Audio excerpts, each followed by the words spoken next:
Hello, this is Coach Colin Thompson. Welcome back to our COVID Coaching Series. Guys, we're almost at the end. 30 for 30. 30 days, 30 messages from myself and other coaches on how you and your family can not just survive, but thrive through your COVID outbreak experience. Guys, we have about 3 more episodes, and I'm very glad that we got some of our coaches back together on one episode. Live from New York, it's not Saturday Night Live, it's Tbird Luv.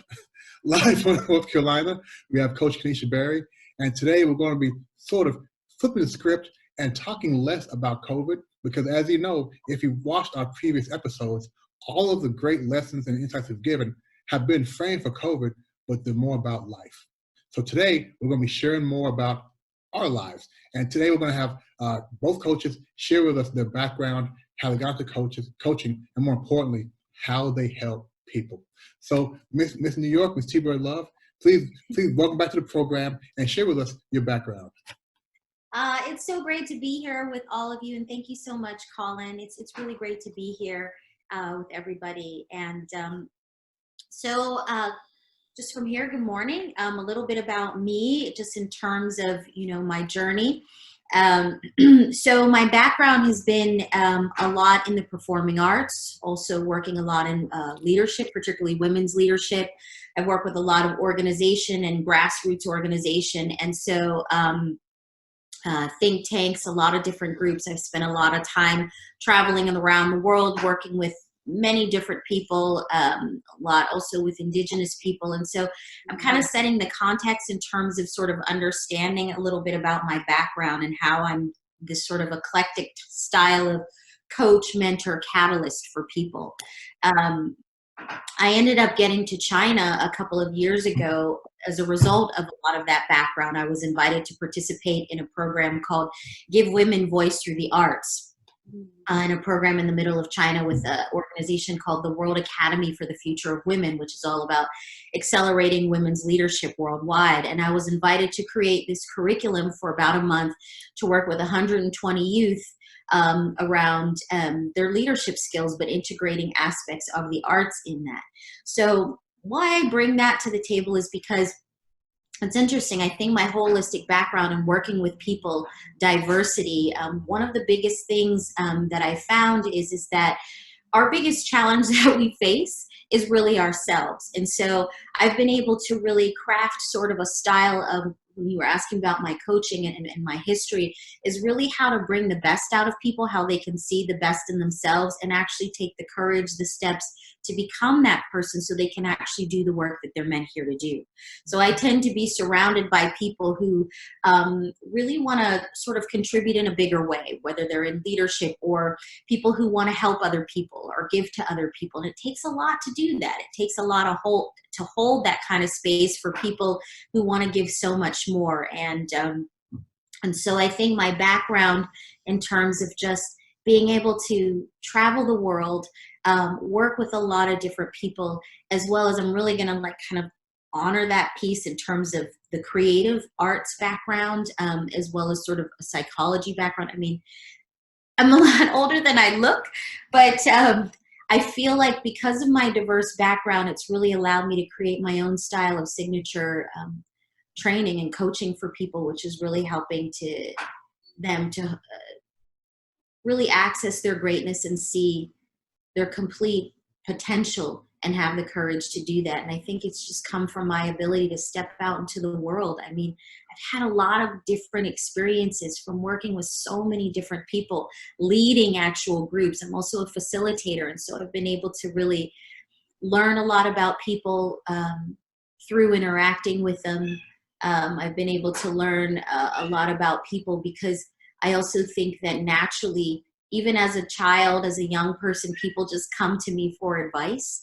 And so I really just love helping people, and I've been able to weave it all together and create this sort of signature way of working with people to help them, I think, be in this kind of life that we're living in terms of now of transition and contribution and stepping up. And so it's kind of a little bit about my background. Yeah, thanks for sharing that. Yeah.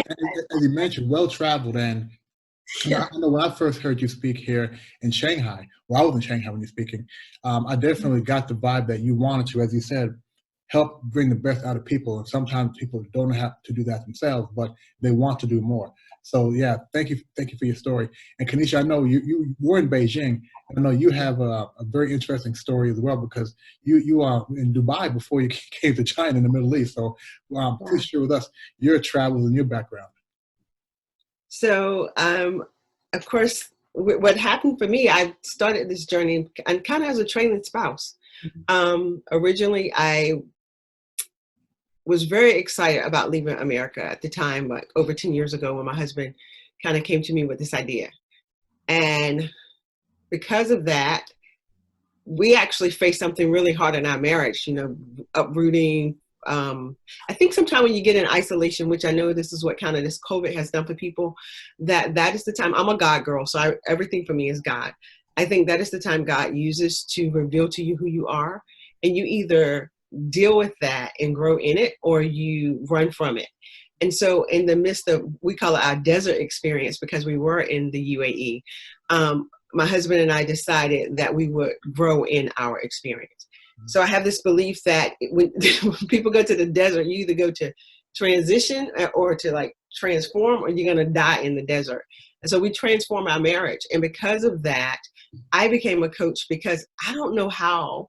Instinctively, I knew I needed help, but I didn't reach out to a counselor, like a traditional counselor. I ended up connecting with a lady who did coaching/counseling. And in that time, she encouraged me. She was like, you should be a coach, because without meaning to, my natural gift is to encourage people. And so I was encouraging her on our sessions. And so she said, you should become a coach.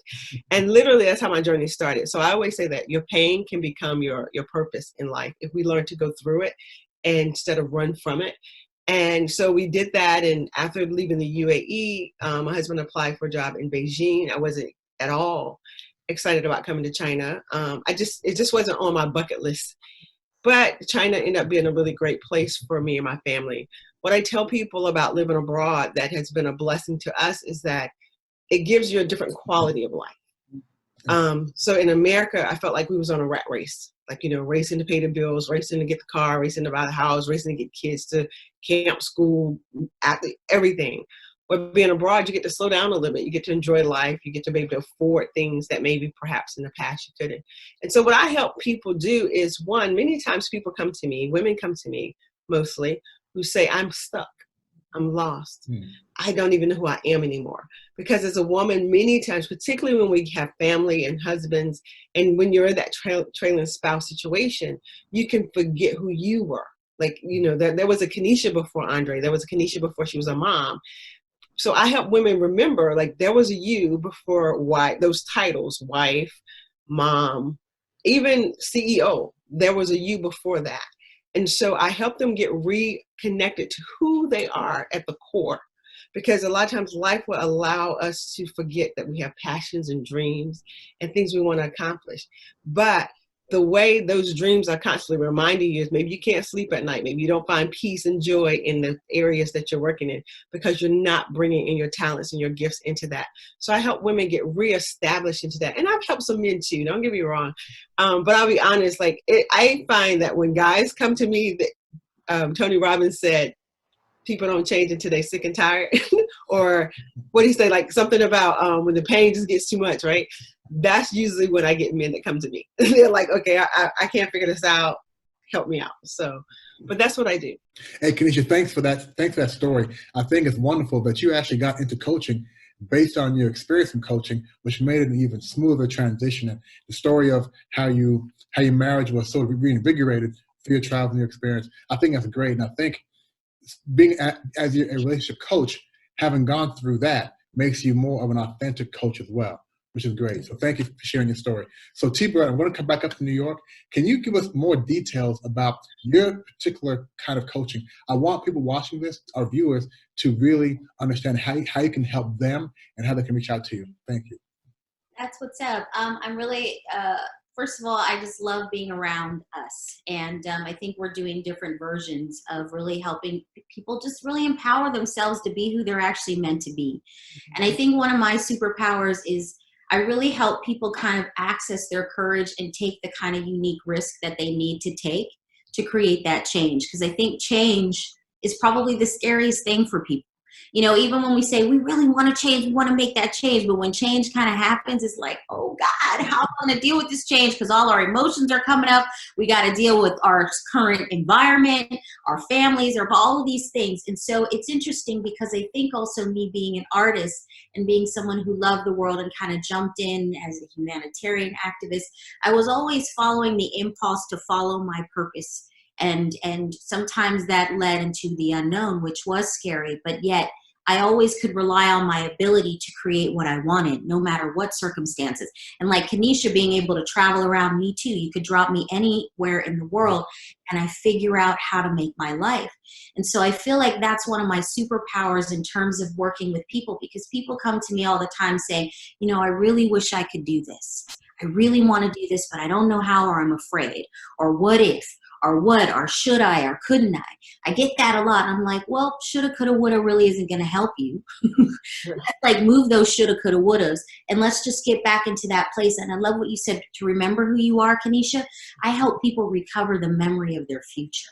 Oh, wow. Help them remember what their future is about and get through those scary places of that mindset. We talked a lot about mindset during our time together, Colin, and to develop sort of an uneffable mindset, so to speak, a place where no matter what kind of voices of self-doubt or worry get in the way, you're so connected to the meaning and value of your life, like why you're here. I help you see that you are special, you matter, and you're chosen. You've got to take that courage to actually become more of that person who you're meant to be. And a lot of times it comes through our work in the world. It's not necessarily about what you do, but how you do it and what you contribute as a legacy weaver, as I call it. So my superpowers is really about helping you really develop your identity in a way that's really authentic and true to yourself, so you can express yourself in truly powerful ways and be that person that you say, this is who I want to be. And this is the work that I want to contribute out into the world. And we mean business, right? This is about something that's really putting something valuable in the ground. And I feel like it's perfect timing, because in a lot of ways, those of us who are listening, I feel like, you know, it's our turn, it's our time to create the life that we actually really want to do. And it takes a lot of courage. It takes a lot of self-love. It takes a strong mindset, as well as a beautiful community. So that's also one of the other parts of my coaching, is somehow I'm able to weave just a family, like a community, you know, around me, between us, which I think is also very important when you're someone who is moving out of one stage of your life and into the another, to feel fully expressed, to feel seen, to feel like you matter, to have someone to express to. And so that's really more of my superpower, is like getting you to feel like I can express myself in powerful ways, and I'm clear, and I love, and I know who I am. I feel chosen, I matter, I'm valued, I'm needed. And then you go out and you create your magnificence in the world. You create that legacy. You create your imprint on your family, your community, the world at large, even if that's what you so choose to do. And I really love watching people kind of get out of their way and actually create and design and take those steps. So I'm a cheerleader, and I'm holding people accountable to their greatness. No, what I think you need some soft music or some good music behind you, and sell that. You need to package that and sell that, right? That was good. Can you repeat this again? You said you help people remember their future. Yeah. Yep. People recover the memory of future. Okay. That's a deep, right? I help people recover the memory of their future, because a lot of times we get so stuck in this, oh my God, this sort of tunnel vision of this is who I gotta be. These are the expectations around me. We define who we are based off of, in a lot of ways, narratives that actually don't really belong to us. Right. They could come from, you know, what we learned from our parents. They could come from society. They could come from our ancestry. And we live in this time now where we're able to kind of, now we have all the tools, the access, the coaches, the technology to actually say, well, let me kind of peel back and figure out who I really am and what actually belongs to me. And that's the thing, is that I think more people are wanting to, and we need it to be more authentic and realize what actually belongs to you and what did you actually inherit and then are mimicking or living into.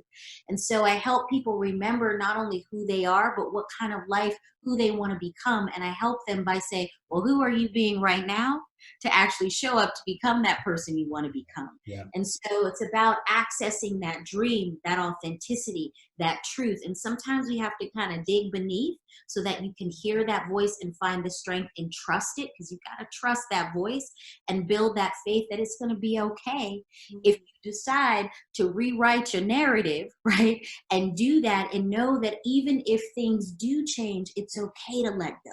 Right. Because right. that's where the change comes. And people get so afraid of change because then they have to let go of an identity, even if it's not one that fully serves them, because it's that control thing, right? Well, at least I know what's going to happen, and we stay in our patterns. But when you don't know when you're letting go, it can get a little bit scary. So here I come to help them remember, what is it that you want? How do you that you want, and how do you go about getting it? Create. Let's get it. But it takes practice. It takes wiring. It takes showing up. It takes getting honest. It takes being in the love space. And so recovering that memory of the future, I think we all come into this world with a very special gift, and in some ways knowing who we want to be, but then we forget along the way because of conditioning. But the good news is that conditioning is changeable. Yes. Okay. Yeah. Thank you. And again, I hope you have this bottled up because this is some good stuff. This is some really good stuff, right? I wish we could continue on. Caneisha, I know, again, and Tbird, let me say, I think people know exactly where your talent is here, right? Because again, you always come off very passionate, very authentic. Caneisha, again, I'd like you to share more in more detail about your particular and specific coaching, so our viewers know exactly what your talents are in the life coaching arena. Well, first I want to say to Tbird, like, awesome. I love what you're doing. It sounds like we're doing the same thing, but different, of course, different methods, because we're different people, which is great, right? And that's what I love about coaching. So what I do, Colin, and what I'm really excited about is the way I started coaching. You go through the teaching and they tell you, here's the list of questions to ask your coachees. Well, I was starting that way, and I found out that sometimes my coachees couldn't answer the questions because they was what I later titled like asleep. So, and I realized that historically I was asleep, and I call it like the zombie-like state, meaning that you're in the mindset and the control of the world and the environment around you. You have been so disconnected from everything that you are. You don't know what you feel. You don't know what you think. You don't know your opinion about anything. It's like you think about what everybody else told you to think about. So I call that the zombie-like state. So I created a program called Awakening, where you get to awake up to who you are, who God uniquely designed you to be. But what I really do in that program is I help you to awaken from all that brokenness, right? Brokenness in your thinking, believing that you're not good enough, you're not smart enough, you're not beautiful enough to accomplish the dreams that God placed inside of you. So I need you to awaken to that. And then I need you to awaken to the messages, because what I've learned is that, like, pain in our life, the pain of our history, the abuse, the neglect, whatever, it leaves messages. And so it may happen to you when you was 5 or 10 or 15. And here you are 55 years old, and you still making decisions from your 15-year-old self or from your 10-year-old self. And I awaken you to that, like that the way you're making your decisions is not based on your adult self. The adult in you is not choosing the way you're doing relationships. It's not choosing the way you're doing money. You're allowing the 10-year-old to make that decision. So I awaken you to that, so that then you can now choose. So what I love about, to me, healing is the ability to choose. I get to make a choice in the direction I'm going. I'm just not going with the flow. I'm just not, well, I think I should, so that's what I should do. No, I am making a conscious decision because I'm emotionally awake to what I believe, what I think, what I feel. And if this doesn't feel real, authentic, and good to me, I get to choose to say no. And it doesn't matter how anybody else feel about it, because I'm fully awakened to who I am. And so from that, I help you to identify what is it that you emotionally need, not what everybody tell you that you need, but what is it that you need? What are your values? And are they aligned with the vision that you have for your life? Because when our values are out of place and distorted, we will make decisions and then be trying to figure out, how did I end up here? I don't get what this was. Well, it's because your need might have outweighed your value, and now you're in a place where you can't understand how you got there. And so I take you through this process of evaluating what do you believe, not based on what someone else told you, but what do you really believe about a thing? And how is that belief helping you or hindering you? And so once you set that vision, now you can look and see, is my need helping me get to the vision? Is my belief helping me get to the vision? Is my value? And if I'm not doing anything that's helping me go towards the vision that I say I want for my life, I get to choose to say, no, thank you. I don't want to do that anymore. Right. And so that's one of my programs. The other program I really developed after that one, because my clients would complete that program and go, oh, now I really want to know my purpose. So I designed a program to help them walk right through the process of, I believe inside of us is gifts and talents.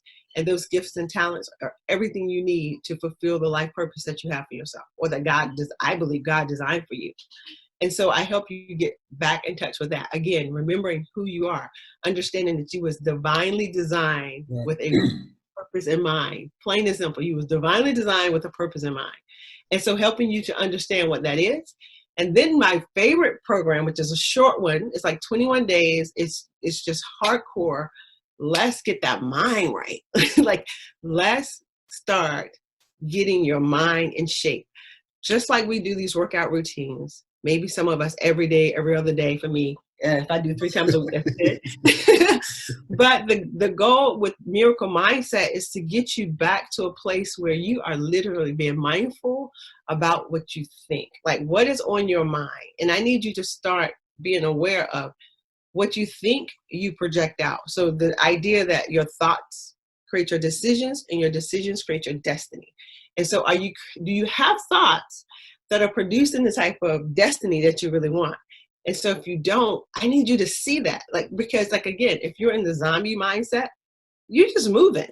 Right. You're not making conscious choices and decisions. So Miracle Mindset is all about, literally, it's like a reset where you begin to slow down, you get mindful, you learn how to meditate, but you also learn how to visualize the life that you want, and you're intentional about it. And then I teach you how your emotions are the driving force. And instead of thinking about all the emotions, because I just think they're so vast and you can get lost in them, I show you how to take your emotions and break them up. It's either coming from the emotion of love, or it's coming from the emotion of fear. And so this is literally how I live my life. If I'm feeling overwhelmed, frustrated, sad, anxious, that anxiety that happens in your chest, I immediately go, okay, there's some fear happening in my life. I don't even know what it is, but I know at this moment, I can't make a decision. I can't make a wise decision. I can't make a choice. And so from that emotion, I just sit. And being a God girl, I pray.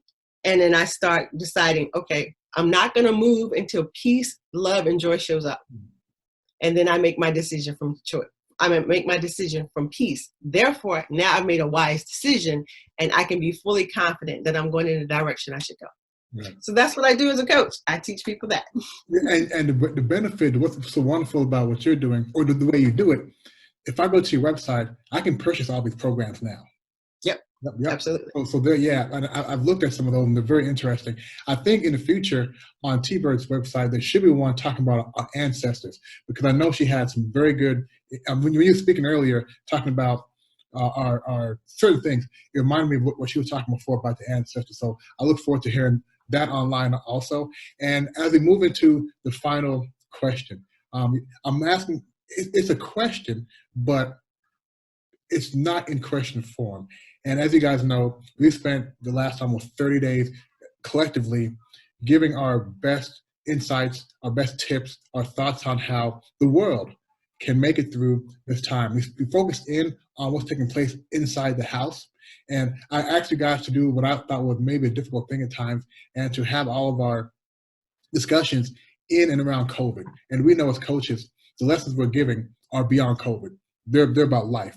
COVID is just one active action in our lives, right? It will be over soon. So the last message I'd like you guys to give is just your final thoughts on COVID-19. Who did you want to start? Whoever, let's start. Okay, I'm going to just hop in, and I'm just going to say, oh, Caneisha, I love you. It's such a blessing when you know who you are and you know that you're blessed and you know that God spirit has touched you and you live into that. That's what's up. That's that kind of energy. I'm so happy, blessed, grateful that you're on this planet doing what you do. And thank you, Colin, for bringing us together, because this is the kind of energy, the vibe, the people we need in the world right now, especially during COVID. What I feel grateful for in terms of what's happening right now is that in many ways we're getting a chance to reset. We're getting to feel our emotions and actually deal with them. A lot of us who have some access and have been tuning in. It gives us a chance to kind of look at what's important, even though the world is also in a very panic, fearful state. And so I happen to be someone who sees opportunity in everything, even in crisis. I look at crisis as an evolutionary driver. I see that through every pain, when you can see the opportunity, you can grow and gain the wisdom and then reshape. Remember, I'm talking about recovering the memory of our future. And when you were bringing in the ancestors, I look at my own ancestors, the ancestors of all of us, and what they went through in their time of COVID or whatever their crisis was, war, slavery, whatever it was, and how people made it through and who were the luminaries who moved us forward. So I'm always looking at that because I'm, this person who's contributing. And so what I've been able to do during this time is really to kind of ground in and get creative about, well, how do I respond versus react? And I think when we learn how the ability take responsibility, the ability to respond instead of react in that fear space, then all of a sudden we can come up with solutions. We can come up with remembering that we actually have the resilience and the capacity to move through the challenge and even take lead of our lives and begin to create it. And so one of the things that I've been doing since all of this, everybody, is I'm actually launching a 5-day event. It's a global event called the Impossible Summit. It's a global change agent event that's happening May 20th through the 25th. And I've been able to literally round up all of my global community of phenomenal pioneering forces who've been out there doing the good work. And we're coming together over the 5 days to talk about making the impossible possible and what that means for us as humanity. Well, what's next when all of this does settle? We can't go back to whatever that normal was, because that normal it was insane. Right. About what's going on, it's insane. There's climate change, there's economic equality, there's poverty, there's all kinds of stuff. There's sex trafficking, there's so many things going on that actually affect us. And so what we're doing is, those of us who are on sort of the front lines of helping to move things forward, is we're coming together to talk about the impossible. We're going to feature people who've done impossible things. We're going to have workshops so that people can gain their own skills that allow them to take that next step in terms of what their impossible vision, their dreams are. There's going to be projects and presentation. And so this is a way where we come together to actually recover the memory of our future, but also create tangible, practical things that we can do as a global community to actually shape the kind of future we want to live in once this stuff kind of settles down. So it's all about staying focused and what kind of future we want to live in, and the things that used to be in place, they all fallen down now. So if you want to join us there, you can check out theimpossiblesummit.com to find out more information about some of the incredible luminaries who are, whether they're doing refugee work or space exploration or climate change or healthcare. I mean, we have so many amazing different people who are really moving things forward, and we want to be able to bring inspiration, skill sets, tools, community together to say, let's take responsibility for the world we actually want to live in during this time of uncertainty and change and blessing in some ways that COVID has brought us, because we're all available now and we all are realizing, well, what kind of life do we want to live in? So we're just the ones who are like, well, we're going to take lead and start shaping that. And design that. Yeah, thank you, Tbird, because a lot of people have focused on, let's get back to normal life. Let's get back to the way things were before. And to be honest with you, I never thought about, because I know the new normal we're living in now is not how we want to live. We don't want to wear masks every day, especially here in China. I don't even call it that. Right. I don't claim that this is the new normal. Right. Not for me. Not for me. I agree. I don't like that term, but I never thought about creating a better normal. right? Which is a lot of what you were talking about. So, Caneisha, I'm going to come to you for the same question. Ask for your final thoughts on this thing, this COVID-19 thing. I've been really trying to think about, because I think of things, a lot of things as spiritual, and I'm always looking for, like, okay, God, what is it you're doing? What is it you will have us to do during this time? And again, I think about the idea that there are times we have to be in isolation. There are times we have to slow down and be quiet in order to get in tune. And I believe, like, this COVID thing has created that for many of us. The sad thing is, because people aren't used to quiet and still, they don't know what to do with it when their life is disrupted. So I really hope that people will begin to realize that it's okay to, one, not know all the answers, to two, to realize that what they're searching for out there is really right here inside of them. Like, that God is speaking to them through their experiences, and he wants to show them all the things that are to be birthed from them during this time. So don't think of this time as a waste, or, keeping you away from, stealing you from something that you should have been doing, would have been doing. You're right where you're supposed to be. And when people get that, if we can just begin to kind of receive and accept that, what's going to happen is that the mind will say, hey, I got this idea. Remember you used to want to do that? Wow, remember inside of you was this goal and this dream, and you'll start moving forward. Like, right in my own family, to see my husband is literally reestablishing his business that he had years ago, and just, it wants to be birthed again. Like, there are things in us that want to be birthed, and we haven't been able to slow down long enough for the things to say, hey, here I am, here's my attention. I might need your attention. So that's what COVID has done. COVID has made us slow down to the point where we have to give attention to things that I believe God has put inside of us. God has called us for. I'm seeing it in my children. My daughter, she's 15 years old, and to see the things that are starting to birth out of her, the books, the imagination she has, and now she has, well, Mama, I have time now, and you do write the book.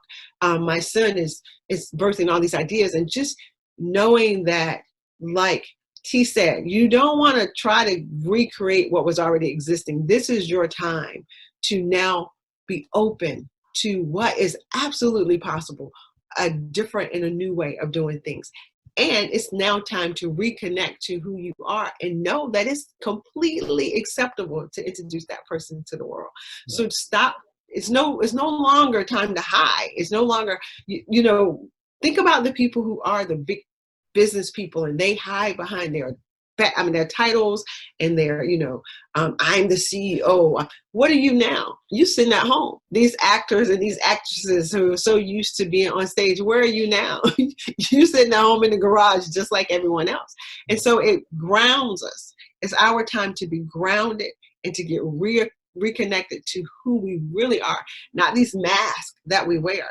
And so I just hope that people really get that and start looking in and stop looking out, because what's happening a lot of times is we don't know what to do with these thoughts and these emotions, because we haven't been taught. And so now they're being expressed out in just all anger. And I know anger is an expression of fear, and I want people to know they don't have to be afraid of different, new, and as T said, a new normal. Create it. Don't worry about what it's going to look like. Decide for yourself what it's going to look like, and then design it. Just design it, because inside of you, you can do that. And so I think COVID has allowed us the opportunity to reconnect to that part of ourselves if we will let it. Yeah. So when I hear people say, I'm bored, I'm thinking, baby, you need a vision. Because if you had a vision, you don't have time to be bored. Listen, I was up to like 1 a.m. working on my vision, had to get up this morning. So I don't have time to be bored. I'm like trying to buy other people time, literally. So so if you're in that place because you're home and I'm tired of these kids, first of all, this is an absolute great time to be grateful. Because I don't know when there was a time when I could have spent this much time with my mom in the past. So I'm here in her house now. We've been abroad for 10 years. I haven't had this with my mother. And my mom hasn't had this with her grandkids. So it's just absolutely time for us to awaken to everything that we can be grateful for, and to realize inside of us are these gifts that are screaming to come out. So just sit still and allow it to be, so that you can get the best out of this time. And Caneisha, thank you for that. And I think from both of you guys. The message, your final thoughts have been very consistent in what you've been teaching us over this last month. Same thing, having purpose, having a proper mindset. Now remember, not even a happy mindset, but having a strong mindset. So I want to thank you guys personally, because if I'm correct, about 30 days ago, I put the call out and said, hey coaches, let's do this. Let's use our talent and our experience to help other people. And you guys instantly said, I'm down, I got you. And you guys appeared, at least, I think this is your 4th time on here. So I want to personally thank both of you guys, and the feedback that we've gotten from our viewers. People have been watching and people have been taking our lessons. So I'll try to get some of that feedback to you guys, but I want you to know your time spent here has been appreciated. And because this is on video, it lives forever. So now as people are still going through this COVID time or life, they can go back and watch your insights and tips. So I want to thank you guys for joining us over the last 30 days. And I look forward to working with you guys again and talking you into being part of our 40 for 40 COVID coaches. So thank you guys. Bye-bye. You're welcome. Thank you.